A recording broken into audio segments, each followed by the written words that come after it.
بسم اللہ الرحمن الرحیم۔ عزیز طلبہ، آج ہم بقیہ جو چند تعلیمیات رہ گئی تھی ان کی وضاحت کریں گے۔ تو آج ہم پڑھیں گے چاہے بابل، ہاروت اور ماروت کی تلمیح۔ تو اس کی وضاحت کریں گے تاکہ آپ کو اس کی پہچان ہو اور اس کا بیک گراؤنڈ کا پس منظر کا بھی آپ کو پتہ ہو۔ چنانچہ ہم دیکھتے ہیں کہ چاہے بابل یا ہاروت و ماروت کا قصہ کیا ہے۔ تو جس زمانے میں یہودیوں کی پوری قوم بابل میں غلام بنی ہوئی تھی، اسی زمانے میں اللہ تعالیٰ نے ہاروت اور ماروت دو فرشتوں کو آسمان سے دنیا میں آزمائش کے لیے بھیجا تھا، اور وہ شہر بابل میں نوجوانوں کی شکل میں وہاں پہ آئے تھے اور لوگوں کو وہاں پہ جادو سکھاتے تھے۔ ایک روز ایک حسین و جمیل عورت نے ان کے پاس آ کر جادو سیکھنے کی خواہش ظاہر کی۔ یہ عورت ایران کے رہنے والی تھی اور اس کا اصل نام بدخت تھا، مگر لوگ اسے زہرہ کے نام سے پکارتے تھے۔ ہاروت اور ماروت اس کے حسن و جمال پر فریفتہ ہو گئے اور اس سے کہنے لگے کہ اگر تو ہمیں اپنے وصل سے شاد کر دے تو ہم تمہیں عام جادو سکھانے کے ساتھ ساتھ اس میں اعظم بھی سکھا دیں گے، تو جس کے ذریعے جو ہے وہ اپنی مرضی کے مطابق آسمانوں پر بھی آ جا سکتی ہے۔ زہرہ جو تھی وہ پہلے ہی بے حیا قسم کی عورت تھی، اور اب تک نہ جانے کتنے نوجوانوں کو وہ الو بنا چکی تھی اور کتنے مردوں کی آگوش کو گرما چکی تھی۔ اس نے ہاروت اور ماروت کی یہ شرط سن کر کہا کہ اگر تمہاری طرف سے مجھے جادو سکھانا میرے وصل سے مشروط ہے تو اس کے لیے میری بھی ایک شرط ہے۔ ہاروت اور ماروت تو اس کے حسن کے دیوانے ہو چکے تھے۔ انہوں نے زہرہ سے کہا کہ تم اپنی شرط بتاؤ۔ زہرہ نے جواب میں کہا کہ جاؤ اور فلاں شخص کو قتل کراؤ۔ زہرہ کے حسن و جمال کے فریفتہ ہونے کے باوجود ہاروت اور ماروت جو تھے وہ اصلاً چونکہ فرشتے تھے، اس لیے انہوں نے ایک بے گناہ شخص کی جان لینے سے انکار کر دیا۔ اس پر زہرہ نے کوئی برا منائے بغیر کہا کہ اچھا پھر یوں کرو کہ یہ میری گود میں ایک کم سن بچہ ہے، تم اسے ہی مار ڈالو۔ ہاروت اور ماروت نے بھی معصوم بچے کی جان لینے سے انکار کر دیا، تو زہرہ کہنے لگی اچھا پھر ایسا کرو کہ یہ تھوڑی سی میرے پاس شراب ہے، یہ پی لو۔ ہاروت اور ماروت نے سوچا کہ تھوڑی سی شراب پی لیتے ہیں، اس میں کیا حرج ہے۔ غرض زہرہ کے کہنے پر انہوں نے شراب پی لی اور پھر شراب کے نشے میں بچے کو بھی مار ڈالا اور اس شخص کو بھی قتل کرائے۔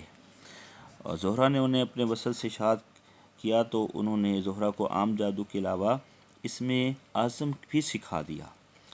اب اس میں اعظم جب اس کو معلوم ہو گیا تو وہ جو ہے کچھ ہی دیر کے بعد جو ہے اسے پڑھ کر آسمان پر اس سیارے پر پہنچ گئی جس کا نام آج کل زہرہ کے نام سے مشہور ہے۔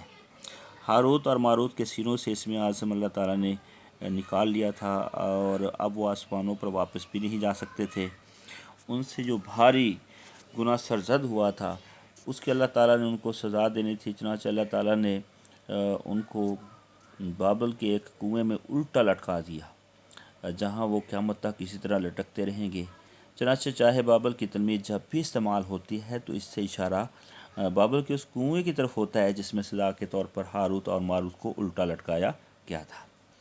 اب ہم اگلی تلمیح پڑھتے ہیں چاہے زمزم اور آب زمزم یا زمزم۔ تو جب حضرت ابراہیم علیہ السلام جو تھے حکم خداوندی کی تعمیل میں اپنی بیوی اور ہاجرہ اور کمسن بیٹے اسماعیل علیہ السلام کو اس جگہ چھوڑ کر گئے تھے جہاں اب خانہ کعبہ واقع ہے، تو جاتے جاتے انہیں کچھ پانی اور چھوہارے بھی دے گئے تھے، مگر جلد ہی یہ سب کچھ ختم ہو گیا۔ حضرت اسماعیل علیہ السلام جو تھے ان کی عمر اس وقت محض 2-3 سال تھی۔ جب پیاس کی شدت ان پہ غالب آئی تو وہ بی بی ہاجرہ جو تھی وہ پانی کی تلاش میں پہلے کوہ صفا پر گئیں۔